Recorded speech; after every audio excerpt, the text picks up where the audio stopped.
महाभारत होने के कई कारण थे और इनमें से एक प्रमुख कारण था शकुनी। शकुनी ने दुर्योधन के कान भर दिए। शकुनी ने दुर्योधन की महत्वाकांक्षाओं को बढ़ावा दिया। शकुनी ही वह था जिसका पासा हमेशा वही संख्या दिखाता था जो वह चाहता था, और इसी कारण पांडव हारे और इसके बाद द्रौपदी का अपमान हुआ। लेकिन शकुनी ने यह सब क्यों किया? उसका उद्देश्य क्या था? उसका गुप्त एजेंडा क्या था? आज मैं आपको इसके बारे में बताने जा रहा हूँ। महाभारत के युद्ध से पहले कई घटनाएं घटीं जिनके बारे में हम बहुत कम जानते हैं। ये भी ऐसी ही एक कहानी है। भीष्म पितामह धृतराष्ट्र के लिए उपयुक्त पत्नी की तलाश कर रहे थे। तब उन्हें गांधार के राजा के बारे में पता चला। कई लोग मानते हैं कि गांधार साम्राज्य का उत्पत्ति स्थल आज के अफगानिस्तान में कंधार था। इसलिए गांधार नरेश कई लोगों के अनुसार आज के अफगानिस्तान के राजा थे। वह गंधर्व नरेश के नाम से जाने जाते थे। भीष्म पितामह गंधर्व नरेश के पास गए और उनसे कहा कि वह उनकी बेटी गांधारी का हाथ कौरव वंश के राजा धृतराष्ट्र से विवाह के लिए मांगना चाहते हैं। धृतराष्ट्र अंधे थे। गांधार नरेश इस पर विश्वास नहीं कर पाए, लेकिन उनका राज्य बहुत छोटा था। उनके पास इनकार करने की क्षमता नहीं थी। गांधार नरेश चुप रहे। गांधारी और धृतराष्ट्र का विवाह हो गया। लेकिन विवाह के बाद भीष्म पितामह को पता चला, जिसे सुनकर उन्हें लगा कि उनके साथ धोखा हुआ है। यह बात थी कि गांधारी मांगलिक थी और धृतराष्ट्र से विवाह से पहले उनका विवाह एक बकरे से हुआ था। यह हिंदू समाज और हिंदू धर्म में विश्वास किया जाता है। माना जाता है कि एक मांगलिक व्यक्ति का जीवन साथी मर सकता है। इस समस्या को हल करने के लिए कभी कभी पहले विवाह एक पेड़, नारियल या बकरे से किया जाता है और उसकी बलि दी जाती है ताकि समस्या टल सके। यही उन्होंने किया था। लेकिन जब भीष्म पितामह को यह पता चला तो उन्होंने महसूस किया कि उनके साथ धोखा हुआ है और उन्होंने उनसे यह बड़ी बात छुपाई है। क्रोध में भीष्म पितामह ने गांधार नरेश को आमंत्रण भेजा और कहा कि वह उनके विस्तारित परिवार के सभी लोगों को हस्तिनापुर बुलाना चाहते हैं और उनका स्वागत करना चाहते हैं। वह इनकार नहीं कर सके। भीष्म पितामह ने उन्हें वर पक्ष से आमंत्रित किया, इसलिए उन्हें आना पड़ा। सभी वहां आए। क्रोध में भीष्म पितामह ने उन्हें एक कक्ष में बंद कर दिया। उस समय की प्रथा थी कि जिसने आपको आमंत्रित किया है, आप जो भी भोजन और जितनी मात्रा में परोसा जाए, आपको वही स्वीकार करना होगा। आप चुन नहीं सकते। उसी दिन से सभी को एक ही कक्ष में रखा गया और भीष्म पितामह ने उन्हें केवल एक मुट्ठी चावल देना शुरू किया। मैं तुम्हें केवल यह दूंगा, इसे खाओ और इससे जीवित रहो। एक मुट्ठी चावल इतना कम था कि प्रत्येक व्यक्ति को केवल एक दाना मिल पाता था।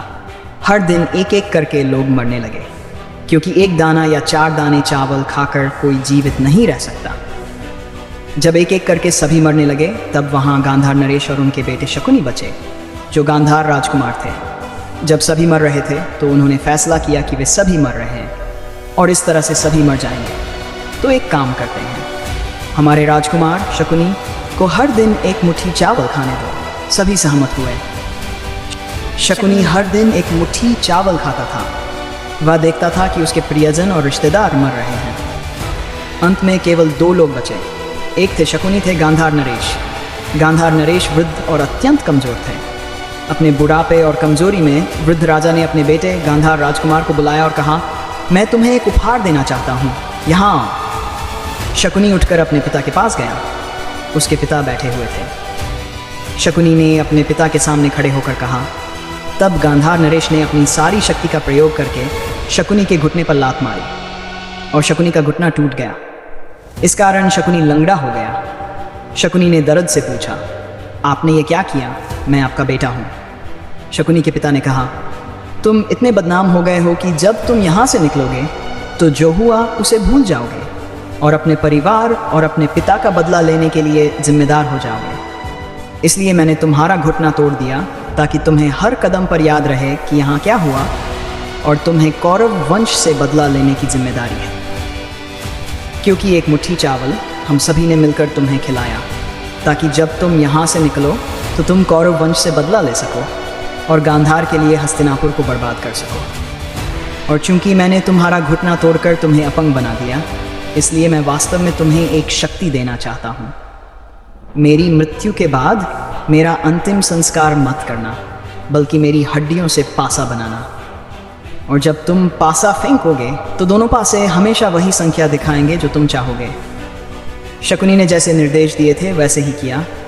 वह जीवन भर लंगड़ा कर चलता रहा, लेकिन उसके पास 2 पासे थे जिसकी वजह से पूरी घटना हुई। इस खेल में पांडवों ने द्रौपदी सहित सब कुछ खो दिया। इसमें ये पासे इस्तेमाल हुए थे। शकुनी ये सब क्यों कर रहा था? दुर्योधन को उकसाकर महाभारत जैसा युद्ध कराने के लिए। क्योंकि शकुनी दुर्योधन और पूरे कौरव वंश से इतनी नफरत करता था कि उसने उन सभी को नष्ट करने की कसम खाई थी। इसके अलावा शकुनी दुखी और नाराज था क्योंकि उसकी बहन की शादी एक अंधे राजा से उसकी सहमति के बिना हो गई थी। धृतराष्ट्र अंधे थे और विवाह भीष्म पितामह के दबाव में हुआ था। शकुनी अपनी बहन से इतना प्यार करता था कि उसे यह सहन नहीं हुआ। इसी कारण उसने यह सब किया और इसलिए महाभारत हुआ।